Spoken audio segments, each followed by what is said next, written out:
নমস্কার বন্ধুরা। পশ্চিমবঙ্গের সরকারি কর্মচারীদের ডিএ বাড়ানো হয়েছে, এটা অবশ্যই আপনারা জেনে গেছেন।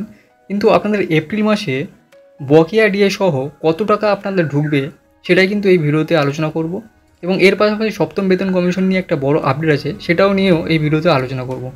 তো ভিডিওটি অবশ্যই শেষ পর্যন্ত দেখুন এবং এই ধরনের ইনফরমেটিভ ভিডিও পাওয়ার জন্য চ্যানেলটি অবশ্যই সাবস্ক্রাইব করে রাখবেন। তো চলুন শুরু করি। দেখুন, বাজেটে ডিএ বৃদ্ধির ঘোষণা করেছিলেন 4% ডিএ বৃদ্ধি। 2025-এর রাজ্য বাজেটে ঘোষণা করা হয়েছিল যে রাজ্য সরকারি কর্মচারীদের ডিএ 14% থেকে বেড়ে 18% হবে।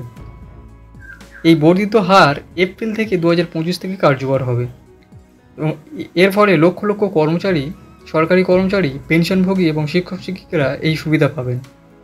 তবে এই 4% বৃদ্ধি কর্মচারীদের মনে খুশি আনতে ব্যর্থ, কারণ কেন্দ্রীয় সরকারি কর্মচারীরা 53% হারে ডিএ পাচ্ছেন।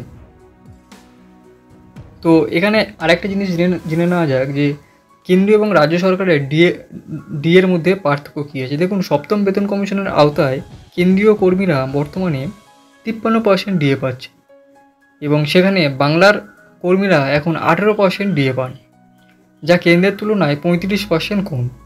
কর্মীদের দাবি, এই 35% বকেয়া ডিএর দাবিতে দীর্ঘদিন ধরে আন্দোলন চলছে। আচ্ছা, এবারে আসছি এপ্রিলে আপনি কত টাকা পাবেন টোটাল। দেখুন, 18% ডিএ কার্যকর হলে একজন কর্মীর বেতন বাড়বে। যেমন 30,000 টাকা মূল বেতন হলে 4% বৃদ্ধিতে অতিরিক্ত 1200 টাকা মিলবে। অর্থাৎ আপনি যদি 30,000 টাকা বেসিক স্যালারি হয়, তাহলে কিন্তু এর সাথে 4% অ্যাড করলে আপনার কিন্তু 1200 টাকা চলে আসছে। দেখুন, সম্পূর্ণ বকেয়ার সম্ভাবনা। সুপ্রিম কোর্টে কর্মীদের পক্ষে রায় আসে এবং 35% বকেয়া মঞ্জুর হয়। তবে একই বেতনে অতিরিক্ত 10,500 টাকা পর্যন্ত পাওয়া যেতে পারে। অর্থাৎ যদি সুপ্রিম কোর্টের রায় আসে আর সেই রায়ের যদি কর্মীদের পক্ষে হয়, তাহলে কিন্তু আপনার যে 35% বকেয়া মঞ্জুর হবে, সেটা কিন্তু আপনার গিয়ে দাঁড়াবে 10,500 টাকা। এছাড়া বকেয়া হিসেবে মোট অঙ্কের টাকা একসঙ্গে মিলতে পারে।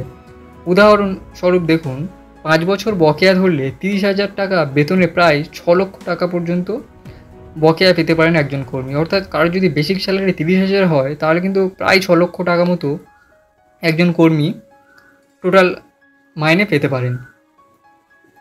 এবার আসছি, দেখুন, পশ্চিমবঙ্গ রাজ্য সরকারি কর্মচারীদের ডিএ ইস্যুতে এখন সবার নজর সুপ্রিম কোর্টের দিকে। 4% ডিএ বৃদ্ধি একটি শুরু হলেও সম্পূর্ণ বকেয়া পাওয়ার সম্ভাবনা কর্মীদের মনে উৎসাহ জাগিয়েছে। এপ্রিল 2025 থেকে কত টাকা হাতে আসবে তা নির্ভর করছে আদালতের রায়ের উপর। তবে আইনজীবীর দাবি সত্যি হলে এটি হবে বাংলার সরকারি কর্মীদের জন্য একটি ঐতিহাসিক জয়।